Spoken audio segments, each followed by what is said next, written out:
Alrighty, what is up, YouTube? Episode 2 of the Orlando Magic My GM episode or series. Here. Yeah. If you haven't checked out the first one, I'd advise checking that out. Some pretty big trades went on. I did say in the last video that because the time was running short, and there wasn't much else to do, that I was going to tell you if I made any trades. I did end up trading, I think, about 3 players. Personally, I think it worked out fairly well. I'll actually go over that right now. Okay, yeah, when it finally decided to open up the tab menu. Anyways, though, I ended up getting Anthony Randolph. I don't remember what I traded for him. We could actually look over here yeah, we can look at the trades that went on, I believe. Yeah, transaction report. Trade. Okay, so this is the very first trade of the season. We traded Jason Maxiell, 15 first-round pick for Eric Bledsoe. Then we traded Ronnie Price, second-round pick for Reggie Bullock. Then we traded, and this was, I believe, after I shut off the video. I traded Doran Lamb and a second-round pick for a Bucks first-round pick. We had an overload of shooting guards, so getting rid of Doran Lamb was not a big problem, and the second-round pick is nowhere near as good as a first-round pick. So, obviously, from a bad team like the Bucks, that is definitely something we want to do. We ended up trading E'Twaun Moore, who was not really that great of a player, for Greg Smith. Now, E'Twaun Moore was better than Greg Smith. That is the only problem that I kind of have with this trade. But E'Twaun Moore was also 24 years old, and Greg Smith was 21 years old. E'Twaun Moore was a point guard, and we had kind of an overload at point guard spot. So this is why I ended up trading E'Twaun Moore and getting Greg Smith, a power forward, instead. I thought it would just fit our team a lot better. So we also got the second-round pick. Not a big deal, but I believe we did actually use that in a trade down the road. We traded Andrew Nicholson and a first-round pick. Now, that was not our first-round pick. I believe that was the Bucks' first-round pick. Actually, that would be the only option we would have other than our pick, which I know I would not trade my pick. So we traded the Bucks pick and Andrew Nicholson, who was kind of unhappy. And he wasn't mad, but he was a little bit unhappy. And he wasn't really looking to be that great of a player. He had about maybe a C+ potential, not really looking to be a future star of his team, so we ended up getting Anthony Randolph, and a first-round pick from the Nuggets, which is kind of, I would say that's a little bit of a bad swap when it comes to the picks, but definitely when it comes to the players, it is a phenomenal swap. Anthony Randolph has a ton of potential. I know this because he was one of the top players. He had like an 88 overall or something like that in one of my earlier GMs, or yeah, my GM modes. We traded, okay, that wasn't us. I don't believe we traded anybody else. Yeah, we did not trade anybody else. So that's what we did. That's what we did. We didn't sign anybody. That's the basis of what happened. Now, the reason I am coming to make this video is because we have Jameer Nelson over here. Very upset player. He is extremely angry. He was a starting player. Then he was getting about, I would say, 16 minutes a game, somewhere around there. So he wasn't too unhappy. He was a little bit below the 75% mark. So I dropped him down to a 6-man. Then he got super pissed off. I kind of foresaw in the future that because he was a starter and only getting 18 or 16 minutes a game, that he was going to get even more upset. I guess that really didn't work out as planned. So he is the only guy who I really need to trade at this point. There's nobody else who I really even want to trade. I'm looking for just about anybody, to be honest with you. He has an expiring contract, so I want most preferably an expiring contract in return. If not, I want a good player in return. I mean, these are not really any good trades. This is probably the best trade so far, but overall, we don't really need him. He is a backup. I understand that, but we have Anthony Randolph at the backup spot, so he's also a lot less paid than Taj Gibson, so I would say no to that one just because of the contract. Obviously, wow, okay, I guess our pick is not worth that much as it was in the beginning of the season, but I'm still going to say no to trading the pick. And Luol Deng, I'm not interested in him. He's not really going to fit in our team too well. This is a decent trade. Chris Humphries is definitely a solid player. He does have an expiring contract, so that would add to me wanting him. However, unfortunately, I don't think he would want to go below probably about 12 minutes a game, and I honestly think that he would be below 12 minutes on my team, so I gotta say no to that. JJ Redick I like, but I don't think he's going to fit in our team. You know, this is the problem that we have. I don't think a lot of these guys are going to fit into our team. Tayshaun Prince gets overpaid, unfortunately. Kyle Korver gets overpaid, so I don't want him. I mean, that's the big thing with a small market team like we have. Getting a player who gets paid $7 million a year isn't, you know, like with the Lakers, like whatever, you know, we have $100 million of cap room. No, we have $60 million of cap room. If Kyle Korver gets paid $7 million, that's taking up a big chunk of the cap room, and it takes away from the rest of the team. So him being overpaid really takes away from our team, and unfortunately I cannot do that. I would like to do this trade, but unfortunately we are having to give up a pick for that, so I would say no to that. Everything else, though, in this setup, I do believe would actually work out quite well. No, that's not really great. I believe I talked about this yesterday. Carl Landry's kind of like a really fine woman that's just too tall. Like a supermodel, like 6'5", really hot. Obviously, Carl Landry's not hot, but whatever. But just too tall, and the contract's just too big here. That's the only problem. I love Carl Landry's rating. I love what he can do for our team, but the contract's just too big, especially for a small market team like this. Travis Outlaw is also another guy who was overpaid, and I do not want whatsoever. Andre Bargnani, moving on. Steve Nash, old as friggin' Abraham Lincoln. Jose Calderon, I think he would also be kind of mad, plus he's a little bit overpaid, and we need to give up a first-round pick for that. So, no to that.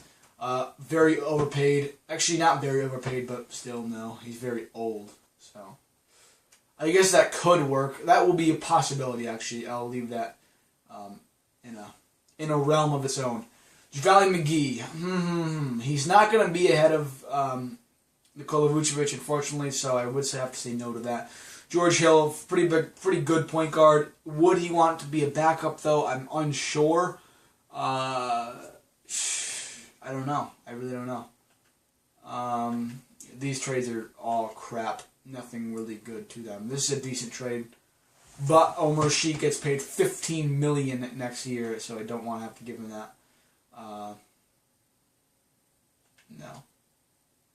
This would be a decent trade because Leonardo Barbosa is cheap and would also realize his role as a backup. Kendrick Perkins, very overpaid player. PJ Barea, very good three-point shooter, but overpaid, same as Luke Richard. Nicholas Batum, overpaid, and I would have to give up a first-round pick for that. Maurice Spates, no, I gotta say no to that. And then Al Harrington. In real life, I don't know if you guys know, but he's had major problems with his knee. I just actually saw that he. I didn't realize that he had problems with his knee, but apparently he has humongous problems with his knee, and he's just been fighting through it, which is kind of cool. Anyways, though, it's gonna be either this trade or the George Hill trade. The only problem I have with the George Hill trade is that I do think that he would be against being a backup.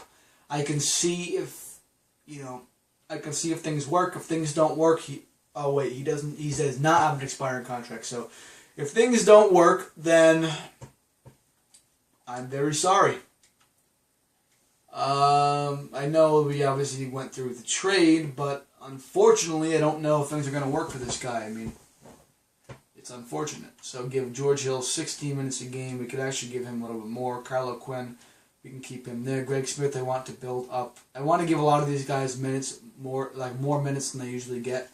Obviously, Dwayne Dedmon would not be getting the 34 minutes. We could actually lower him because that is quite high, even for a player like him who is filling in the backup spot. But still, having traded the disgruntled Jameer Nelson, what do you expect from the team moving forward? Harmony would seem like the best answer. Let's look at the other ones. More trades, obviously going to upset your players, and I don't know. That would seem kind of like the unsure answer, one that you probably would not want to do. Now, I have picked Harmony before. Let me tell you, Harmony doesn't really do a lot. Harmony makes people mad for some weird reason. I don't know. It makes everybody, I guess not everybody happy. But it makes the owner happy, I guess. I believe in the past it actually has made people happy, so I don't know what is up with that. Anyways, though, moving on to perhaps, yes. So, Eric Bledsoe is undecided at this point. We cannot start a conversation with him. Greg Smith and Dwayne Dedman, they're both ineligible. Most likely, I will re-sign them for a cheaper contract, but I want to actually see what it looks like. Actually, let me adjust the player roles. So we have bench warmer, starter, bench warmer. Actually, let me change these guys to prospects. Can I do that? Yeah. Prospect, prospect, role player. I did not mean to put him at role player, but he actually is. So that's not a problem. Prospect. Definitely a starter. George Hill, unfortunately, will have to be a 6-man, unfortunately. So he's not that unhappy with it. Let's see where that goes, though. Maurice Harkless, definitely a prospect, yes. Tobias Harris, definitely a starter. Aaron Flalo, definitely a starter. Oladipo, what? No, he's a starter. Reggie Bullock, he can be a prospect as well. So, that looks to be pretty much it for that, I guess. Thank God, though, that, what's his face, George Hill. Thank God that he's actually not too upset with being a 6-man. Hopefully he'll be able to stay on the team. He is getting a pretty hefty contract for a small market team like this, but I am okay with it.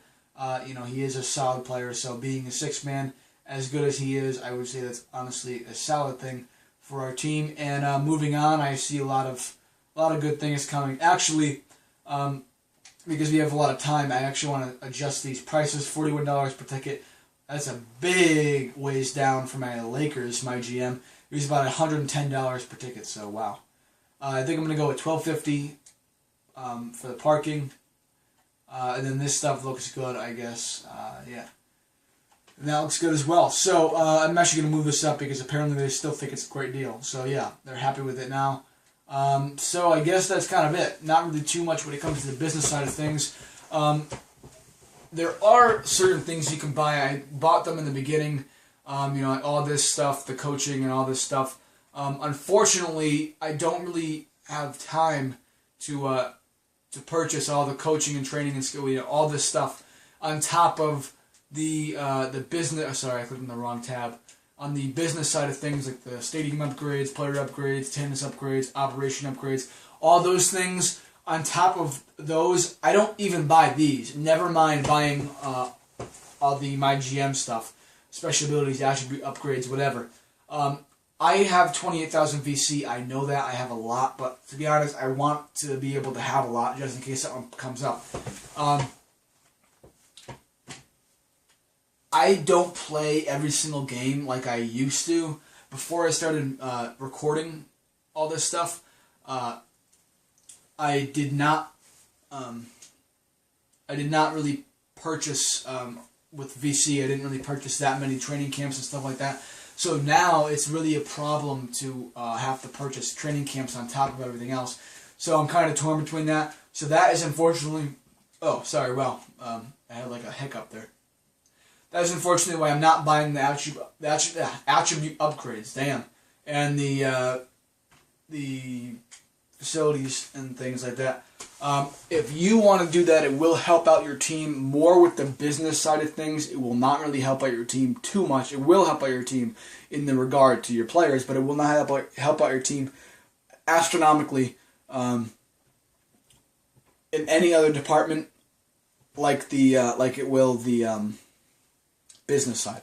Anyways, though, that is going to be it for this video. I did talk a lot. I know nothing really happened. That's okay, though. Comment, like, and subscribe. Tell your friends about my channel. I'm trying to grow this channel, so any help would be much appreciated. Whoa, wow, I'm having a bad day today. Any help would be much appreciated. So help me grow my channel, subscribe, tell your friends, like, and comment any thoughts. All right, thanks, guys.